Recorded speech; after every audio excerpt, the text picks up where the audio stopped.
Hey everyone, did you know the Cannes Film Festival isn't just about celebrities getting dressed up and hanging out with billionaires? It actually has movies.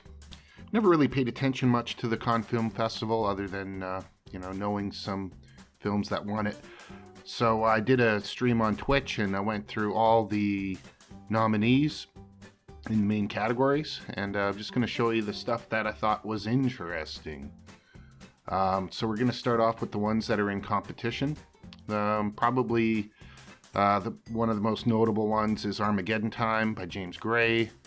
This stars Anthony Hopkins and Anne Hathaway, and it's about, something about wealth and generational wealth and the American dream and stuff like this. I think there's a trailer now. It's out, so here's some photos from it. I think this is probably, my guess would be a contender because of the ones in competition. It's got the biggest names. So we'll see. But the one that I'm most interested in, of course, is, I wonder if I can play this, is Crimes of the Future by David Cronenberg. Of course, I love me some Cronenberg. I'm going to keep the audio down. But here we go. Body is Reality. It's body horror. It's got Viggo Mortensen. This is some classic Cronenberg stuff here. I mean, he's making his ultimate Cronenberg movie, it looks like, with Viggo and body horror. So I think that's awesome.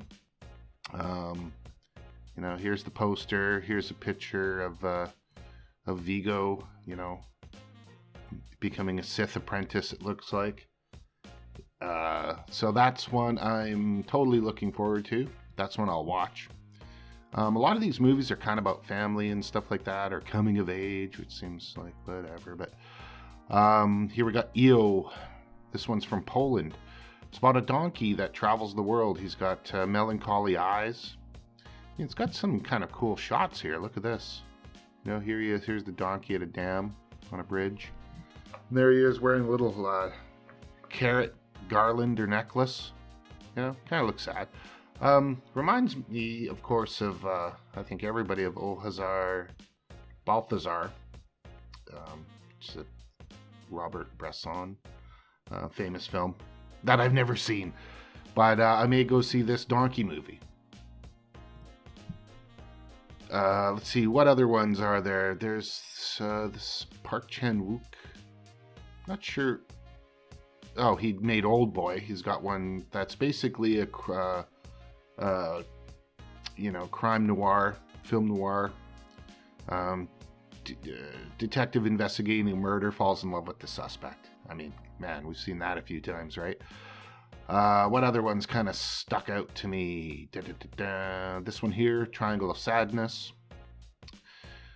This is a Swedish film about models who are on a cruise on a huge luxury yacht with, Russian oligarchs and other billionaires, and Woody Harrelson's a drunk Marxist captain, and they get stranded on a desert island and have to survive. So there you go. I think it's almost a commentary on Cannes itself. See, there we go. There's the old Russian billionaire, I suppose, and Woody Harrelson's drunk. This person's had enough. Probably check that one out. But the two big ones that are in competition for me anyways are going to be Crimes of the Future, David Cronenberg, and this one here. Because it sounds interesting. I like a story, right? So this is called Boy from Heaven. And I'm not going to play the trailer, but, it's about Sunni Islam in Egypt. So it's about politics and, the religious hierarchies there. And this boy gets caught in a web of intrigue, right? I'm an old man and I love me some religion and politics. But, we'll see how it goes. These other movies could be fine for all I know. People talk about Tchaikovsky's wife. I don't know. Here's another one. It's brother and sister. There's a number of brother and sister movies. We'll move on to Uncertain Regard, which is a new category.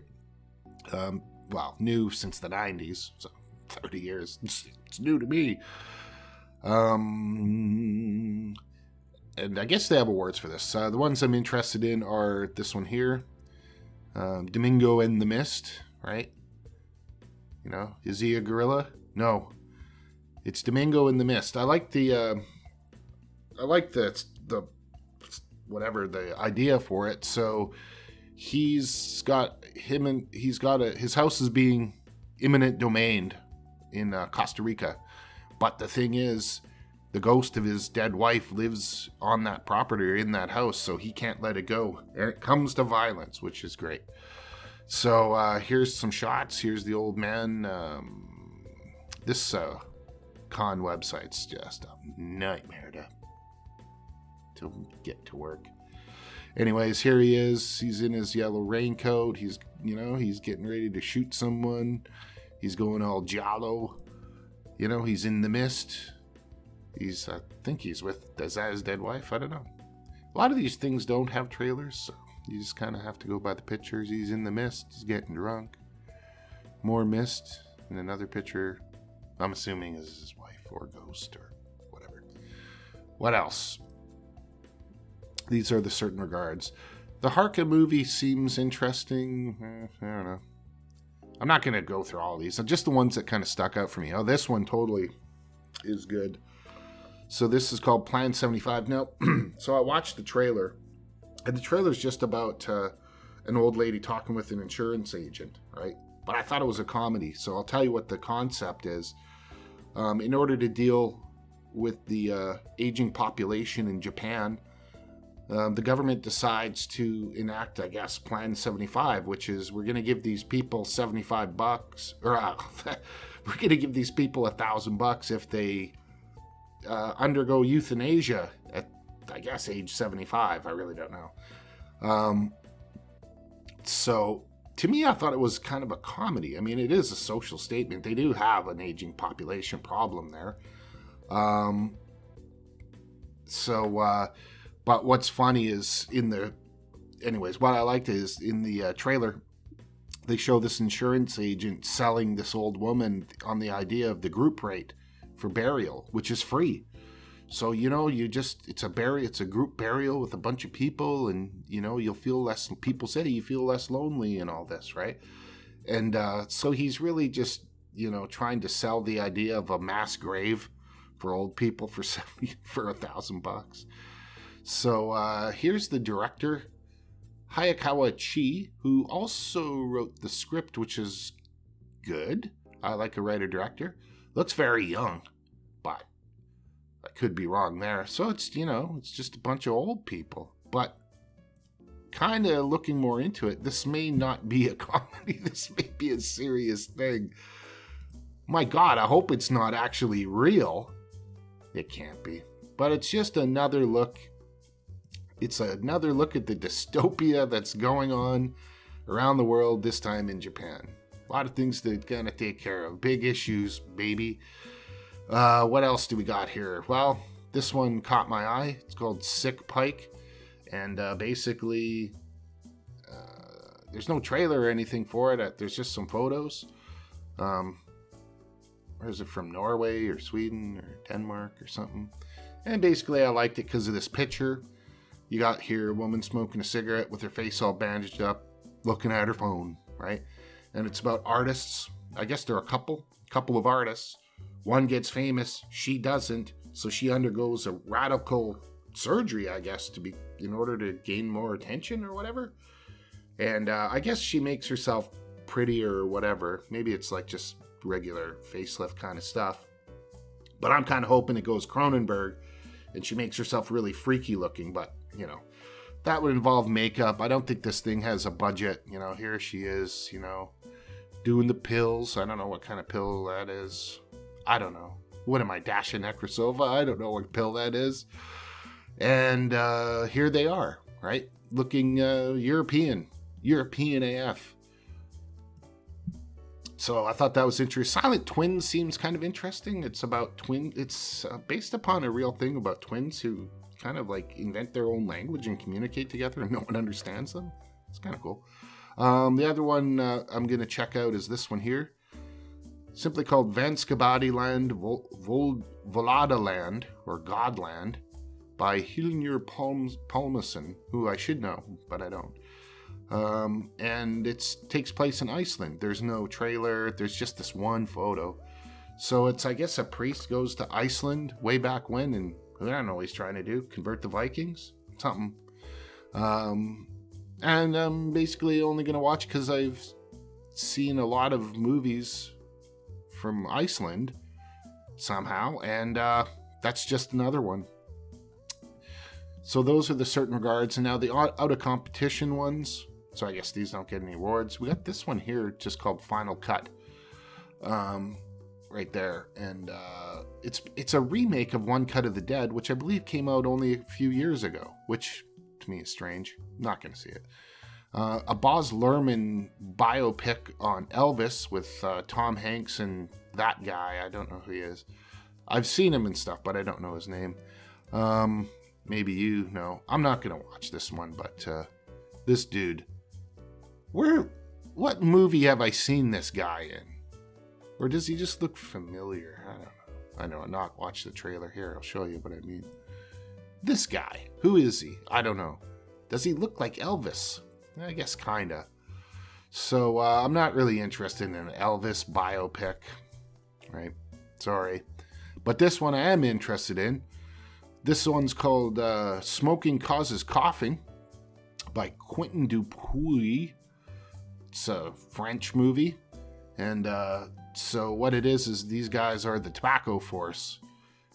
It's not the Power Rangers. It's got vibes of like Italian Spider-Man or Turbo Kid almost. I think maybe with the colors. But so here's the Tobacco Force. I guess they're trying to get kids to stop smoking. I don't know, but they're trying to stop the evil villain from taking over the world. You know, you got some really good haircuts here, very 80s looking, very Turbo Kid. This guy here, he's, probably opened a Coke bottle with those teeth, but I mean, maybe he's a wolf or some sort of a vampire or something, in a daylight, I don't know. This guy is, king of the pike, king of the sturgeons. I don't know, he's got a fish. He's Fish Man. He's Fish Boomer. And there they are all together. I guess there's 1, 2, 3, 4, 5, and then there's a couple kids either smeared in blood or spaghetti sauce. I don't know what's going on there. And I guess these two are going to fall in love. I don't know. It looks weird. I'm going to watch it. That's one I'm going to watch. Notable ones. This one here. Moon Age Daydream. Or Moonage Daydream? I don't know. It's a look at the archives of David Bowie. So he's a pretty prolific artist. He didn't just do music, but he painted and he made films and, he's an actor and did a bunch of stuff. And he had this archive, and this guy, Brett Morgan, could be a woman, got access to it. Maybe I'll watch, maybe I won't. Another interesting one is 3,000 Years of Longing, which is Tilda Swinton and I always say his name wrong. I gotta actually look at it. Idris Elba. I always call him Idra Elby. Idris Elba. Now he looks like a Vulcan there, but he's really a djinn or a genie. And this woman here, Tilda Swinton, this is the only photo. She's like a skeptic and an academic, and she studies ancient mythology, and she knows about about making wishes and how it always backfires. So, so she really plans it out how she's going to make her wishes. But, isn't that just Aladdin? Top Gun Maverick. I don't even know what to think about this. It's getting a lot of good reviews. I don't know why it's in Cannes. It seems so out of place to everything else here. But apparently people really like it. It's getting good reviews. Maybe it's good. I don't know if I want, Tom Cruise is, he's older than me, right? And he's a fighter pilot. He's even a test pilot, which, I'm not, trying to be ageist, but come on, it's a Tom Cruise. He's a 60-year-old test pilot. So I don't know, is that any good? We got some special screenings. I think the only one here is the Jerry Lee Lewis one by Ethan Coen. Jerry Lee Lewis, who I believe is still alive. led quite the life. You know, he wasn't just great balls of fire. I think he like married his 16-year-old cousin or 15. He took her across street. It was a big deal. It was a big scandal. I think it ended his career. I don't know. Do I want to watch? I probably would want to watch an Ethan Coen, Jerry Lee Lewis documentary more than I would the Baz Luhrmann Elvis biopic. I mean, they're kind of the same characters from the same. These are like these 50s, you know, rock and rollers, shocking rock and rollers. And I think that's really about it for the ones that I'm interested in. So I guess the voting is happening later this week. I think the thing ends on Friday. The actual festival ends on Friday. Yeah, there it is, the 28th. Or Saturday. So I'll do a little update on who the winners are. If anything I liked was picked for anything. I really don't even know how the awards go. I don't know anything about this stuff. But I'm learning. And then maybe I'll give another update later on the films that I thought were interesting. And then I watched them. They're going to be hard to find. And if they were any good. If my instincts based upon a poster and a synopsis were any good. So that's about it from Con 2022. We'll do a little update later. All right, thanks for watching, everybody, and have a good one.